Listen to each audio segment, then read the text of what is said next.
je donne la parole à son Excellence Winston Lakin, ministre des Affaires étrangères du Suriname.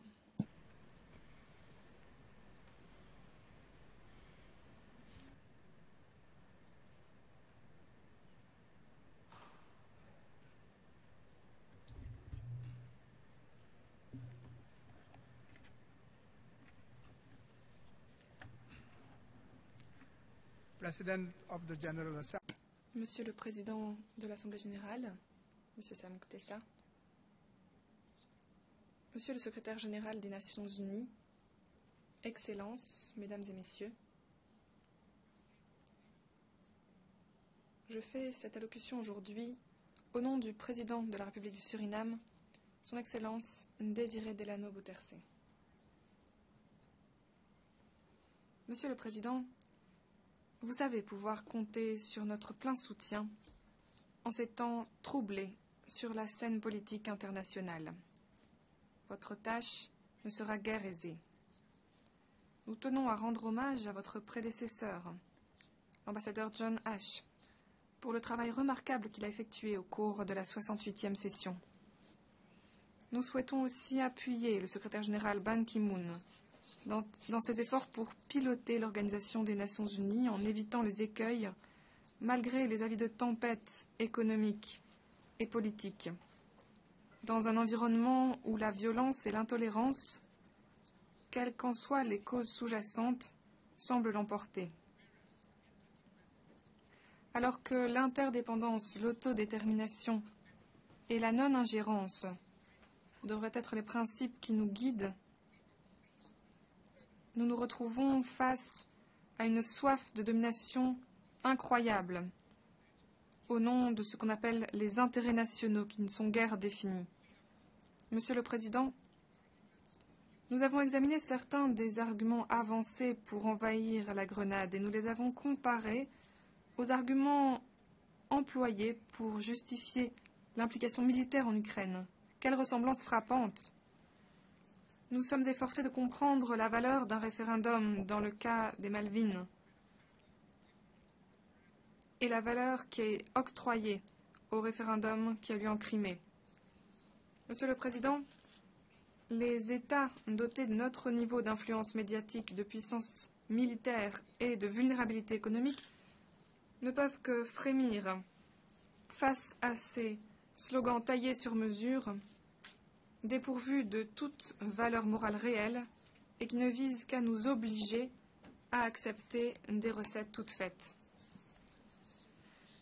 Nous formons ici le vœu de voir les Nations unies acquérir la force suffisante pour se restructurer et se démocratiser, pour tourner la page sur l'époque de l'utilisation restrictive du droit de veto, pour se doter plutôt d'institutions juridiques inclusives, à même de suivre et de surveiller de façon efficace le respect des dispositions de la Charte des Nations unies.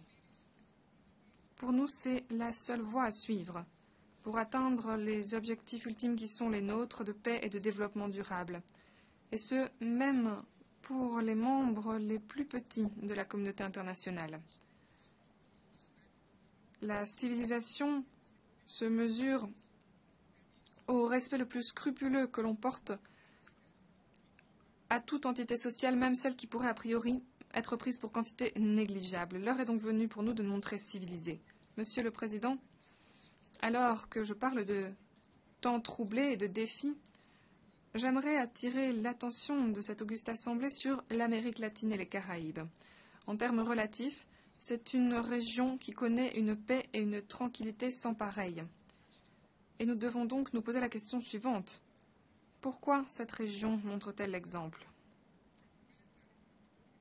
Si nous adoptons une perspective militaire, c'est une zone du monde libérée de l'arme nucléaire. Le traité de Tlatelolco a fait ses preuves. C'est un instrument efficace pour surveiller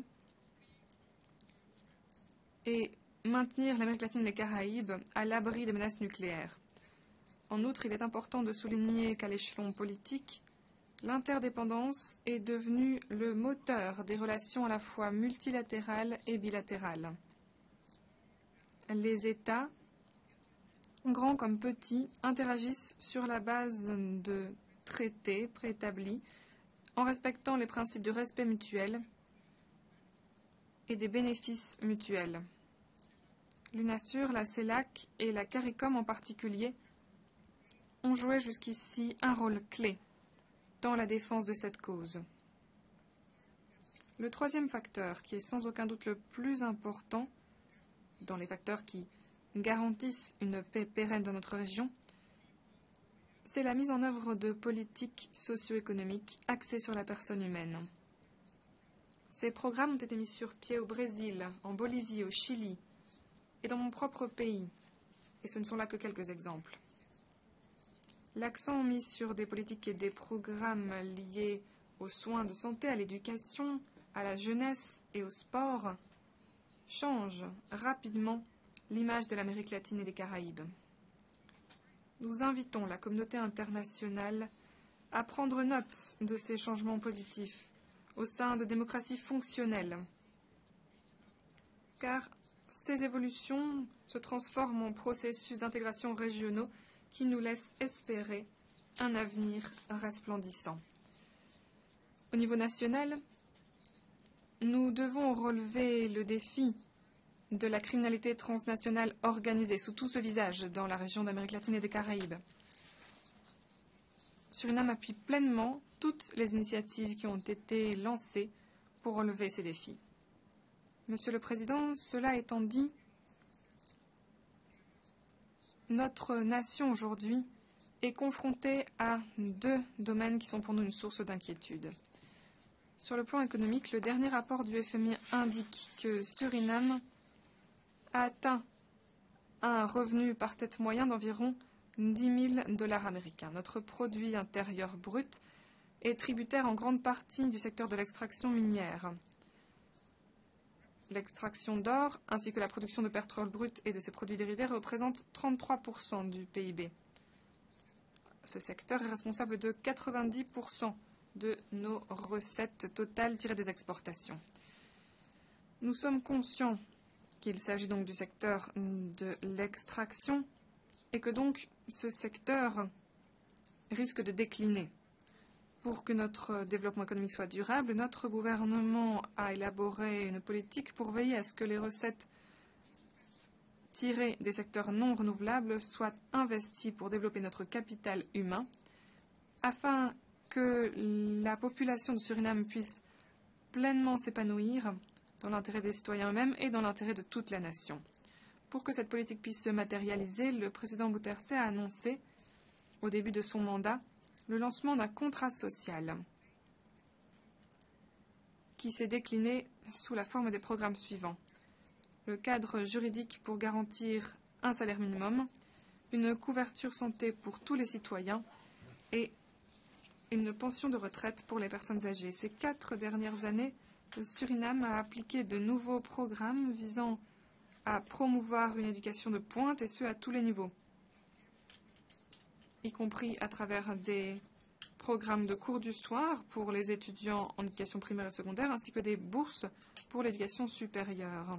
Et ce n'est pas tout. Nous sommes en train de mettre au point des instruments juridiques avec des filets de sécurité solides pour empêcher le décrochage scolaire. Dans la même veine, plusieurs programmes ont été conçus pour lutter contre les maladies non transmissibles en coopération étroite avec d'autres États membres de la CARICOM. Notre objectif ultime, c'est que ces initiatives fassent partie intégrante des futurs programmes de l'OMS et de l'Organisation panaméricaine de santé. Pour ce qui est de la menace du virus Ebola, le gouvernement a lancé des consultations étroites avec les pays voisins, la sous-région et toute la communauté internationale pour concevoir et appliquer des programmes visant à coopérer de façon efficace dans la prévention de la propagation de ce virus mortel. Monsieur le Président, bien sûr, les initiatives que je viens de mentionner ne pourront être suivies jusqu'au bout que si elles sont accompagnées d'une discipline budgétaire de fer. Nous sommes obligés de trouver un équilibre juste entre la croissance économique, les préoccupations socio-économiques et le respect de notre environnement naturel. Dans cette entreprise, Suriname a été désigné comme pays à revenu intermédiaire supérieur. Sa note a été revue à la hausse dans le rapport de développement humain des Nations Unies de 2013. Cependant, cette décision limite notre accès à des prêts à conditions favorables, ce qui entrave nos aspirations et nos efforts pour faire durer les exploits dont je viens de vous parler. Je serai honnête avec vous. Pour nous, c'est une punition, alors que nous avons obtenu de bons résultats. Cette classification, qui est basée sur des statistiques uniquement et pas sur notre réalité socio-économique, ne peut pas servir l'objectif du développement durable, qui est là, lui aussi, pour permettre le développement humain. Nous demandons aux institutions de financement bilatéral et multilatéral d'adapter leur politique en conséquence. Monsieur le Président, il y a un autre domaine que je souhaite mentionner ici. Le territoire de mon pays est couvert à plus de 90% de forêts. Des forêts qui, chaque année, absorbent 8,8 millions de tonnes de carbone, alors que nos émissions annuelles se chiffrent à 7 millions de tonnes de carbone. Ainsi, Suriname absorbe 1,8 million de tonnes de carbone supplémentaires par rapport à ce qu'il émet chaque année. De nombreux pays s'efforcent d'avoir un bilan carbone neutre, mais Suriname est déjà un pays négatif sur le plan des émissions de carbone. Notre déforestation annuelle est de 0,02% et nous avons consacré 13% de notre territoire naturel à la préservation et à la protection de nos écosystèmes vulnérables. De cette façon, nous créons un atout national et mondial. Paradoxalement, et c'est un contraste frappant avec ces réalités positives, mon pays est devenu l'un des pays les plus vulnérables du monde face aux résultats des changements climatiques.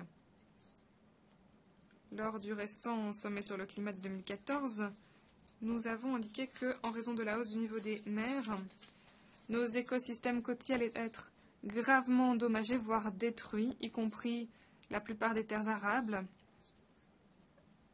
Plus de 40% de notre PIB seraient balayés. Les foyers de plus de 80% de notre population seraient endommagés ou détruits. Notre capitale inscrite au patrimoine mondial de l'humanité serait elle aussi endommagée ou détruite. Et le mode de vie de ceux qui vivent sur les berges des rivières ou sur nos côtes serait en danger. En raison du changement dans les modèles de précipitation et en raison de la hausse des températures, d'ores et déjà, les risques sanitaires et les coûts qui y sont associés ont augmenté. La production d'électricité à travers l'énergie hydraulique a diminué et l'accès aux réseaux fluviaux a été réduit. La communauté internationale ne déploie pas suffisamment d'efforts pour prendre la pleine mesure de cette catastrophe qui nous attend. C'est pourquoi nous devons conjuguer nos efforts avec les pays qui sont eux aussi vulnérables. Nous demandons au reste du monde de se montrer plus dynamique dans son appui.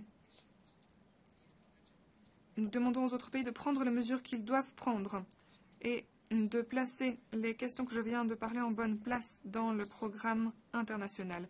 Suriname souhaite souligner la nécessité d'une restructuration fondamentale des Nations Unies pour que notre organisation soit mieux armée pour prendre à bras le corps les dossiers internationaux qu'elle doit traiter. Encore une fois, l'expérience de l'Amérique latine et des Caraïbes est, à nos yeux, un exemple remarquable de la façon dont il est possible de parvenir à une paix durable.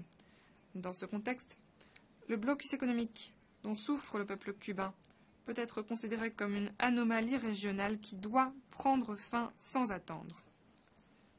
Le rôle des femmes pour faire advenir un développement durable au niveau de la société civile, mais aussi au niveau des prises de décisions politiques, est, cela a été prouvé, un facteur important dans la création d'une atmosphère faite de tolérance et de dialogue plutôt que de recours à la violence.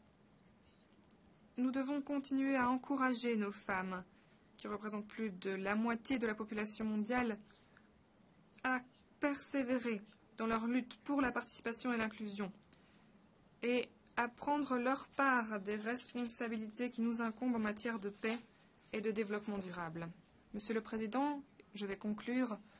Suriname est tout disposé à porter sa pierre à l'édifice en toute humilité, en contribuant à trouver des solutions pratiques aux problèmes que nous devons résoudre. Encore une fois, nous redisons notre attachement le plus ferme à tous les droits humains, à une politique d'interaction responsable avec l'environnement naturel dans notre quête d'une croissance économique durable, tout comme notre attachement sans faille à la paix grâce au dialogue. Je vous remercie. Je remercie le ministre des Affaires étrangères de Suriname pour son allocution.